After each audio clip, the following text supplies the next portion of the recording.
Remue ménage. Remue ménage.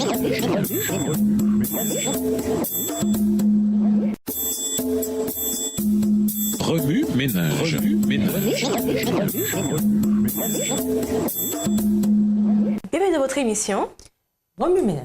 Nous voilà à la leçon 9. Être soi-même.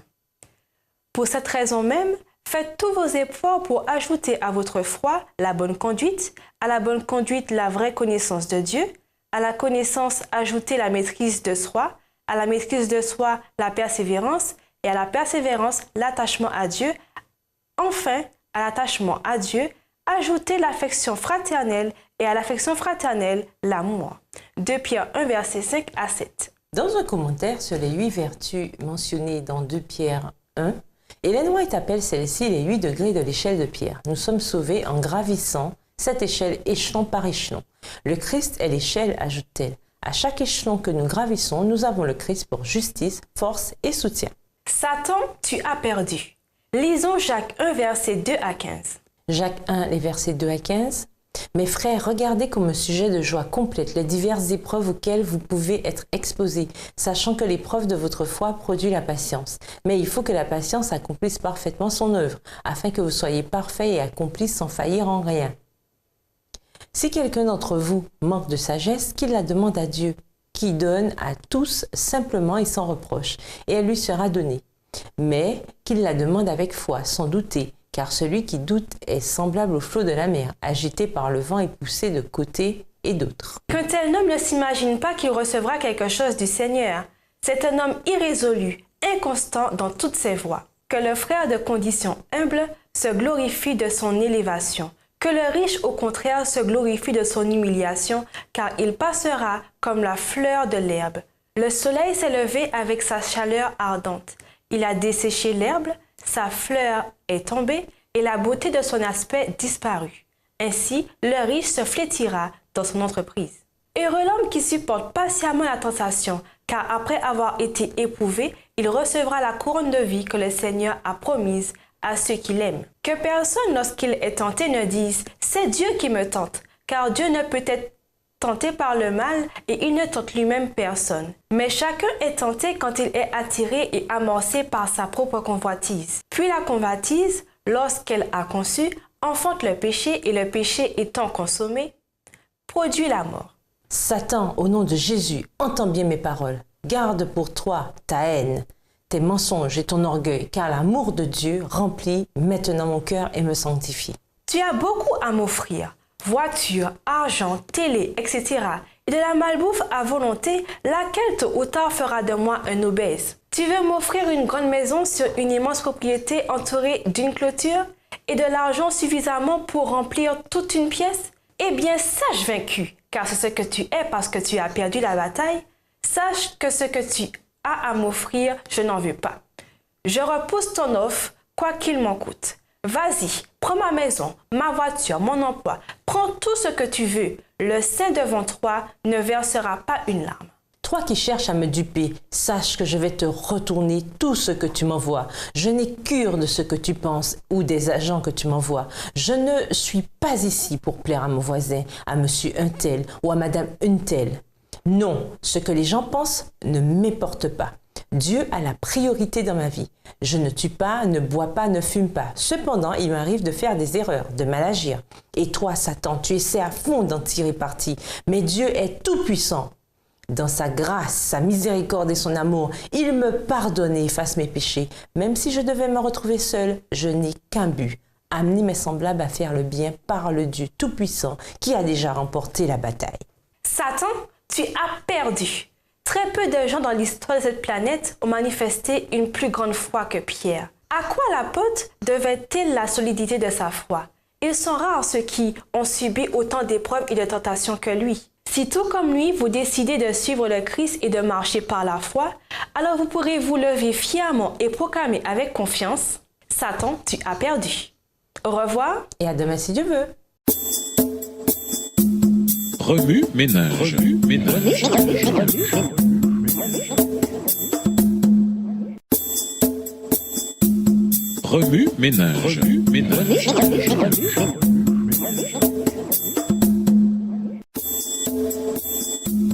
Remue ménage. Ménage.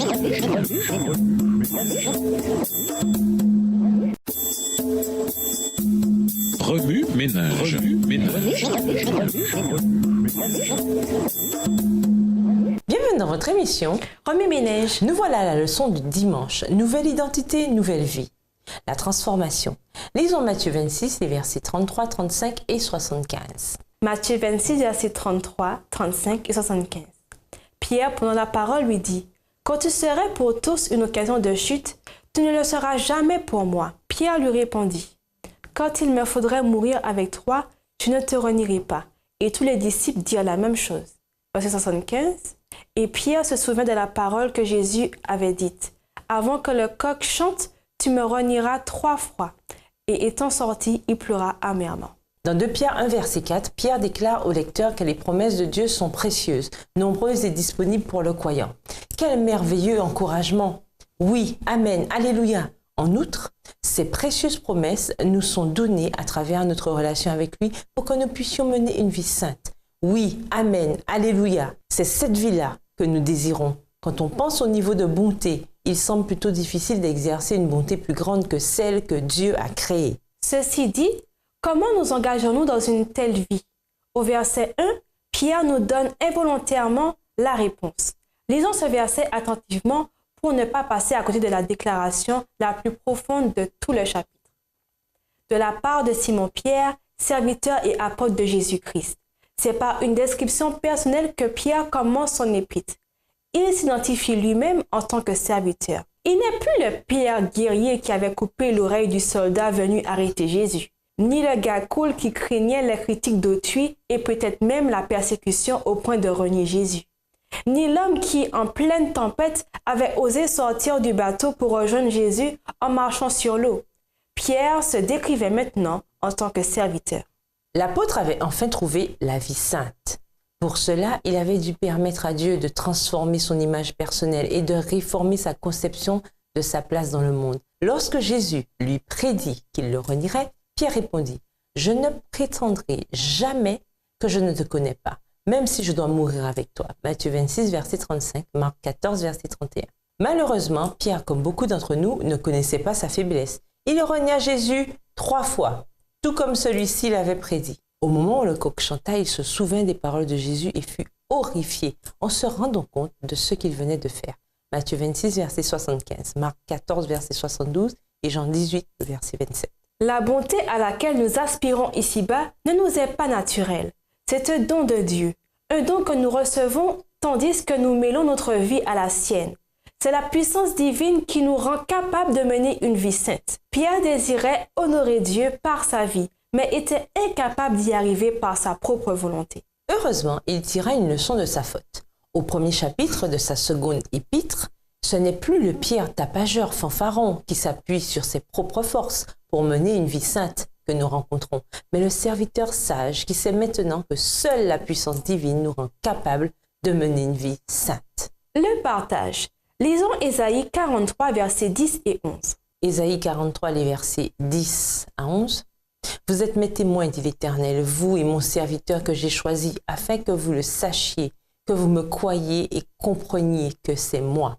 Avant moi, il n'a point été formé de Dieu, et après moi, il n'y en aura point. C'est moi qui suis l'Éternel, et hors moi, il n'y a point de sauveur. Faire l'expérience ne serait-ce que d'un aperçu de la vie sainte et d'une identité réformée et renouvelée en Christ nous permet de témoigner de façon étonnante. Mes témoins à moi, c'est vous, mon peuple, déclare le Seigneur. Vous êtes mon serviteur, celui que j'ai choisi. Mon but est que vous sachiez, que vous croyez et compreniez qui je suis, moi. Avant moi, il n'y a pas eu de Dieu, et après moi, il n'y en aura pas. Ésaïe 43, versets 10 à 11. Dieu se plaît à déployer sa puissance transformatrice à travers le témoignage de son peuple.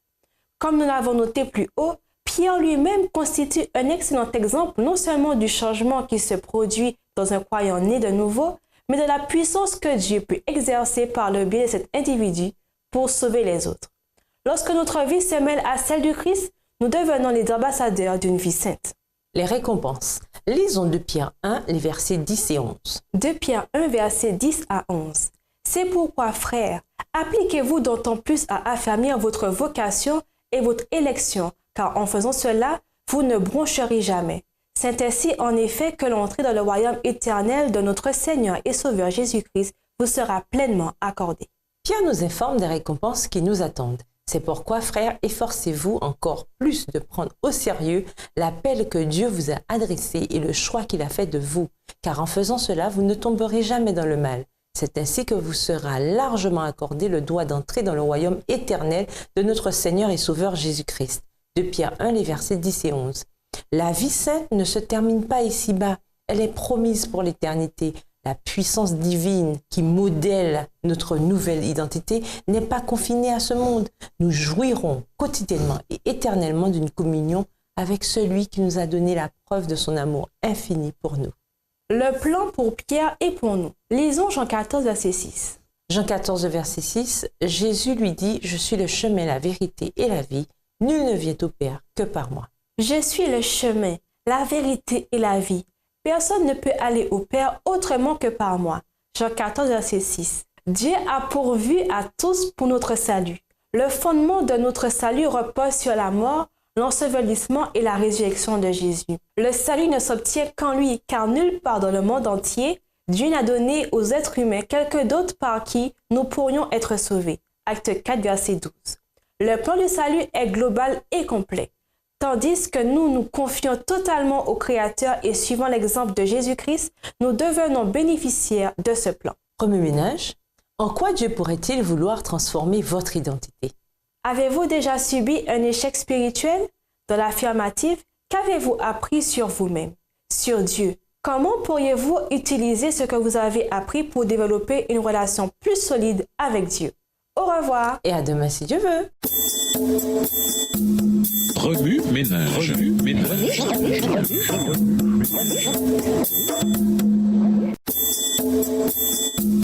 Remue ménage. Remue ménage.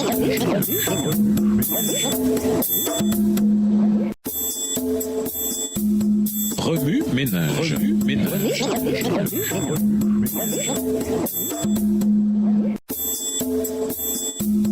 Remue ménage. Remue ménage. Bienvenue dans votre émission Remue ménage. Nous voilà à la leçon du lundi. Affamés au sein même de l'abondance. Lisons 2 Pierre 1, versets 2 à 10. 2 Pierre 1, les versets 2 à 10. Que la grâce et la paix vous soient multipliées par la connaissance de Dieu et de Jésus, notre Seigneur. Sa divine puissance nous a donné tout ce qui contribue à la vie et à la piété, au moyen de la connaissance de celui qui nous a appelés par sa propre gloire et par sa vertu.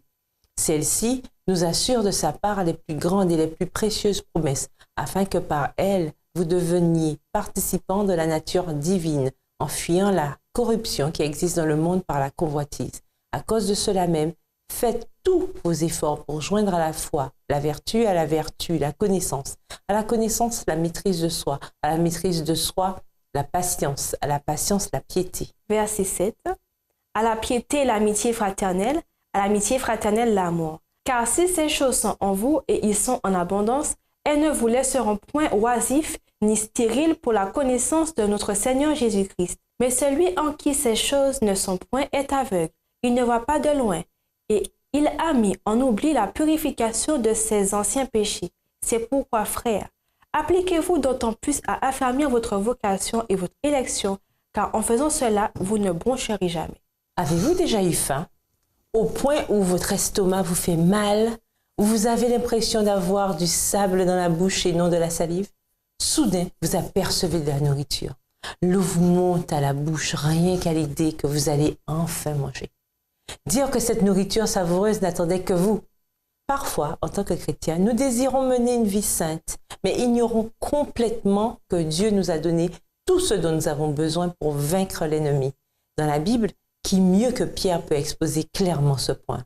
Pierre voulait que ce lecteur découvre celui qui avait changé et comblé sa vie. Ces lettres étaient destinées à ranimer le courage, à raffermir la foi de ceux qui passaient par l'épreuve et l'affliction, et à renouveler les bonnes œuvres des fidèles qui, assaillis par de nombreuses tentations, risquaient de perdre leur confiance en Dieu. Ces lettres reflètent les sentiments de l'homme qui a senti profondément les souffrances du Christ, de l'homme dont l'être tout entier a été transformé par la grâce et dont l'espoir en la vie éternelle est certain et inébranlable. À l'instar de Pierre, si nous croyons, nous témoignerons par notre vie de ce que Dieu peut faire en nous et par nous.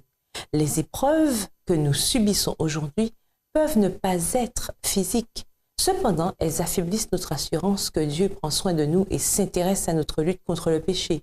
Notre âme soupire après un soulagement temporaire de notre nature déchue et nous oublions que nous sommes une lettre écrite par le Christ, non pas avec de l'encre, mais avec l'Esprit du Dieu vivant. Elle est gravée non pas sur des tablettes de pierre, mais dans des cœurs humains. 2 Corinthiens 3, verset 3. La victoire ne s'obtient qu'en soumettant entièrement notre vie à la discipline du Maître. L'épreuve fait partie de l'éducation donnée à l'école du Christ. Elle est destinée à purifier les croyants et à les débarrasser des scories du monde. Les tribulations sont les méthodes de discipline qu'il choisit, les conditions qu'il établit pour le bien de ceux qu'il aime. Par conséquent, marchons par la foi et non par la vue. 2 Corinthiens 5, le verset 7. Reposez-vous sur les promesses de Dieu aujourd'hui. Pourquoi souffririez-vous de la faim alors que vous pouvez savourer la victoire par sa grâce? Remue-ménage, avez-vous, tout comme Pierre, soumis votre vie au Christ? Pourquoi? Lorsque vous faites face à vos épreuves quotidiennes, avez-vous faim de la grâce? Que pouvez-vous faire pour changer cela? Au revoir. Et à demain si Dieu veut. Remue-ménage. Remue-ménage.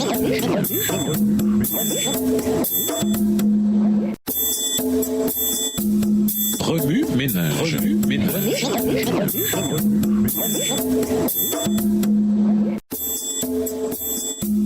Remue-ménage.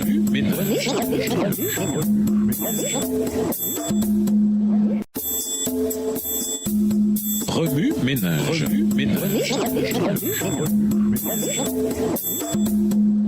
Bienvenue dans votre émission Remue-ménage. Nous voilà à la leçon de mardi, une vie victorieuse.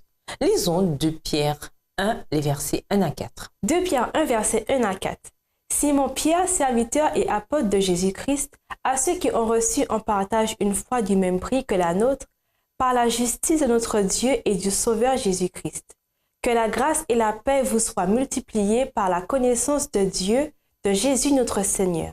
Sa divine puissance nous a donné tout ce qui contribue à la vie et à la piété au moyen de la connaissance de celui qui nous a appelés par sa propre gloire et par sa vertu. Celle-ci nous assure de sa part les plus grandes et les plus précieuses promesses, afin que par elles vous deveniez participants de la nature divine, en fuyant la corruption qui existe dans le monde par la convoitise.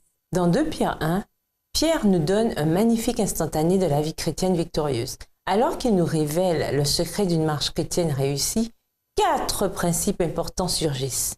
Premièrement, Dieu a fait une abondante provision pour notre réussite et n'a rien retenu qui soit pertinent pour notre salut et notre croissance à la stature parfaite du Christ. Éphésiens 4, le verset 13. Par sa divine puissance, le Seigneur nous a donné tout ce qui nous est nécessaire pour vivre dans l'attachement à Dieu. 2 Pierre 1, verset 3. Notre arsenal céleste foisonne de très grandes et précieuses promesses, au verset 4. Deuxièmement, les bénédictions promises nous sont accordées pour nous rendre participants de la nature divine, verset 4.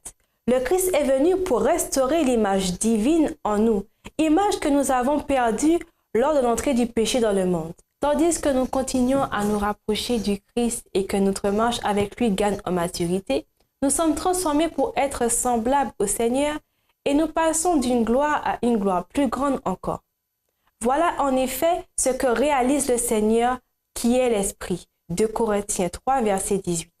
Les promesses de Dieu sont disponibles pour nous rendre capables de mener une vie de victoire constante en Christ. Troisièmement, cette vie victorieuse procède d'une connaissance plus profonde et personnelle du Christ. 2 Pierre 1, verset 3. Le mot utilisé pour connaissance, c'est épinoxis, ce qui implique une connaissance plus complète, plus parfaite résultant de la contemplation de l'objet étudié. Finalement, nous découvrons qu'un effort humain diligent joue un rôle important dans la marche chrétienne. Dieu nous a fourni tout ce dont nous avons besoin pour réussir, et ce n'est que par sa puissance que nous obtenons la victoire. Cependant, nous devons exercer notre volonté en coopération avec le Saint-Esprit pour obtenir les vertus précieuses listées au verset 5 à 7. Au nombre des simples étapes à franchir, il y a l'engagement à passer du temps chaque jour dans la prière et l'étude de la parole de Dieu.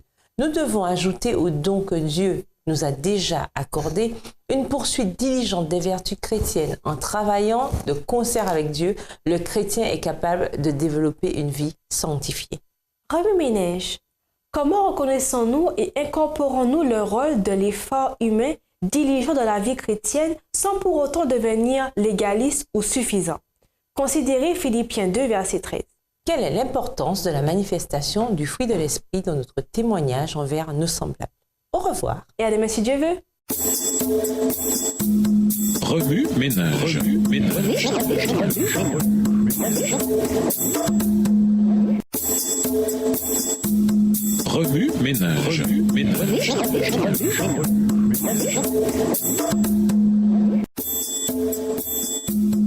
Remue-ménage. Remue-ménage.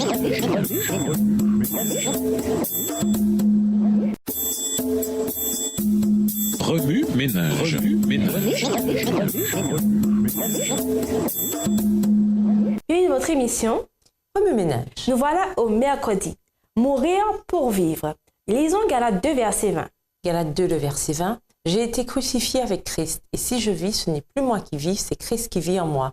Si je vis maintenant dans la chair, je vis dans la foi au Fils de Dieu, qui m'a aimé, qui s'est livré lui-même pour moi. Il me semble que c'était hier. À la rentrée scolaire, j'ai vite constaté qu'aucun de mes amis n'avait choisi mon école secondaire.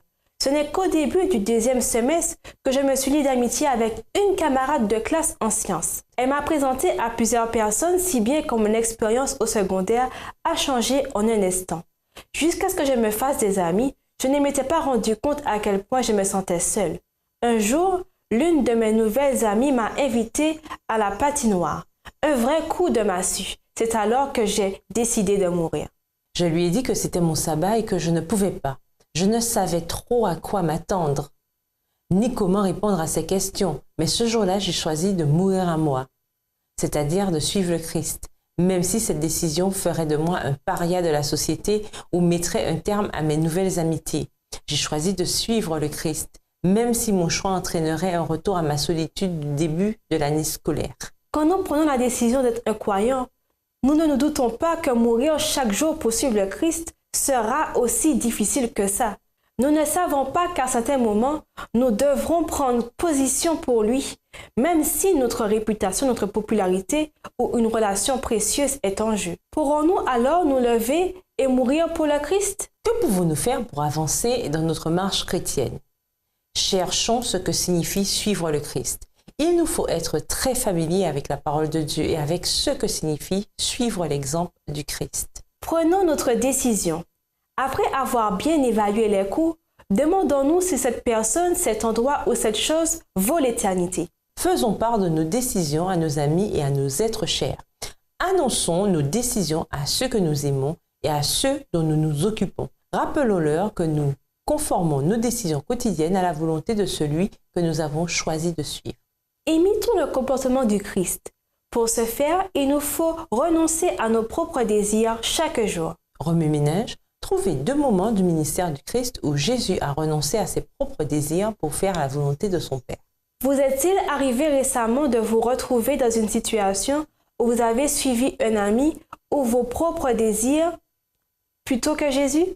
Au revoir. Et à demain si Dieu veut. Remue-ménage. Remue-ménage.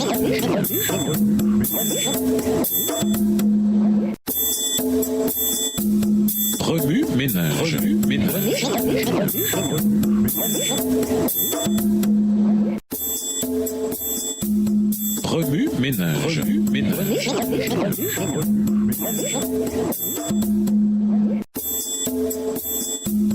Remue-ménage.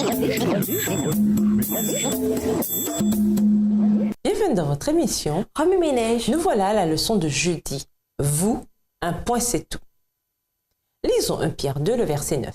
1 Pierre 2, verset 9. Vous, au contraire, vous êtes une race élue, un sacerdoce royal, une nation sainte, un peuple acquis afin que vous annonciez les vertus de celui qui vous a appelé des ténèbres à son admirable lumière. À l'âge de 5 ans environ, je me suis aperçue que mon apparence physique était très différente de celle de mes 5 frères et sœurs. Ils avaient tous une peau, des yeux et des cheveux foncés, et moi j'étais une blonde aux yeux verts et au teint clair.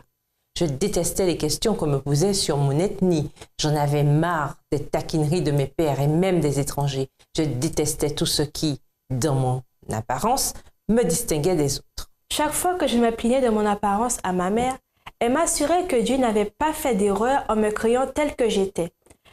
Et elle ajoutait ces sublimes paroles de Pierre. « Mais vous, vous êtes la race choisie, les prêtres du roi, la nation sainte, le peuple qui appartient à Dieu. Il vous a appelé à passer de l'obscurité à sa merveilleuse lumière afin que vous proclamiez ses œuvres magnifiques. » 1 Pierre 2, verset 9. Le jour où je me suis enfin sentie à l'aise avec mon apparence extérieure, Dieu a commencé à me montrer la nécessité de m'occuper de mon être intérieur. J'ai alors commencé à accepter la recommandation de Pierre. Ne cherchez pas à vous rendre belle par des moyens extérieurs, recherchez plutôt la beauté de l'être intérieur. La parure impérissable d'un esprit doux et paisible qui est d'une grande valeur aux yeux de Dieu. 1 Pierre 3, les versets 3 et 4. Dans cette bataille pour m'accepter moi-même, j'ai commencé à discerner le stratagème du diable. Il voulait que mon apparence extérieure m'absorbe au point de détacher mon regard des choses vraiment importantes, comme la personne que je suis et ce que je crois. Aujourd'hui, la société soutient l'idée que notre apparence extérieure est ce qui compte le plus. La télévision et les médias sociaux nous poussent à nous occuper jusqu'à l'obsession de notre poids, de la couleur de nos cheveux, de la blancheur de nos dents, du type de vêtements que nous portons, etc. Et la formation du caractère? Cette question est hélas bien peu abordée. La première étape consiste donc à vous aimer vous-même, à accepter la personne, vous, que Dieu vous a destiné à être. Vous, un point c'est tout. Dès que vous vous aimerez comme Dieu vous aime, vous commencerez à découvrir le but de votre vie. Vous serez libre d'aimer les autres et de partager l'amour que Dieu vous a donné. Quelle que soit votre apparence ou votre originalité, vous n'êtes pas une erreur. Acceptez vos imperfections parce que Dieu les a déjà acceptées. Remue-ménage. Comment équilibrez-vous et maintenez-vous votre apparence extérieure tout en fortifiant votre être intérieur? De quelle façon acceptez-vous vos imperfections? Ressemblez-vous au Christ? En quoi vous voyez-vous comme Dieu vous voit? Au revoir. Et Anne, si Dieu veut. Remue-ménage. Remue-ménage.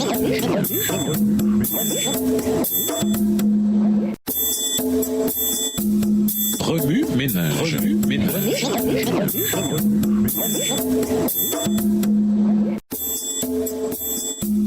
Remue-ménage. Remue-ménage. Remue-ménage.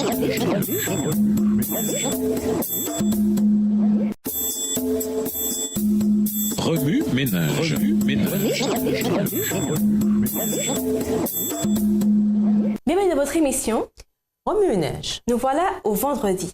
Souffrir avec le Christ. Lisons Colossiens 1, verset 24. Colossiens 1, le verset 24. Je me réjouis maintenant dans mes souffrances pour vous, et ce qui manque aux souffrances de Christ, je l'achève en ma chair pour son corps qui est l'Église. Pour conclure, dans ces deux épîtres, Pierre veut aider le jeune corps du Christ à comprendre comment mener une vie sainte. Ses écrits foisonnent d'instructions utiles sur bien des sujets, depuis les relations avec les esclaves jusqu'aux faux docteurs. Mais au cœur de son message se trouve l'appel à mener une vie sainte en s'appuyant sur la grâce que Dieu a étendue jusqu'à nous par la mort de son Fils. Une vie sainte ne signifie pas que l'on se focalise sur soi. C'est un appel à nous aimer profondément les uns les autres et à garder notre cœur de ce qui pourrait nous amener à nous focaliser sur nous-mêmes plutôt que sur nos semblables. Coffres idées, créez un bouquet de fleurs marquées des 7 qualités trouvées dans 2 Pierre 1, les versets 5 à 7. Vous pouvez faire des fleurs en papier ou dessiner ou peindre un vase rempli de fleurs. Le vase, c'est la foi. En quoi la foi est-elle le fondement de ces qualités? Priez pour ceux qui participent littéralement aux souffrances physiques du Christ. Faites une recherche sur la persécution chrétienne dans les secteurs contrôlés par des terroristes ou des pays encore sous la domination communiste. Portez les fardeaux de quelqu'un aujourd'hui en lui apportant un repas, en faisant sa lessive, en le transportant en voiture ou en l'écoutant. Faites une marche, de la course ou du vélo. Ce faisant, Imaginez que vous vous fracturez le pied et que vous essayez quand même de faire de l'exercice. Si une partie du corps souffre, tout le corps souffre et le Christ, la tête, souffre aussi. Faites une liste de vos priorités. Écrivez premièrement vos 3 premières valeurs, les plus importantes. Numérotez-les 1, 2, 3 dans l'ordre. Puis faites une liste de vos activités quotidiennes. Maintenant, mettez 1, 2 ou 3 à côté de chacune de ces activités. En quoi ces 2 listes correspondent-elles? Accordez-vous la plus grande somme de temps à la plus importante priorité? Sinon, trouvez quel changement s'impose pour respecter vos priorités. Pour aller plus loin, nous vous invitons à lire le livre d'Ellen G. White, Conquérant Pacifique, au chapitre 52. Au revoir! Et à demain si Dieu veut! Remue ménage. Remue ménage.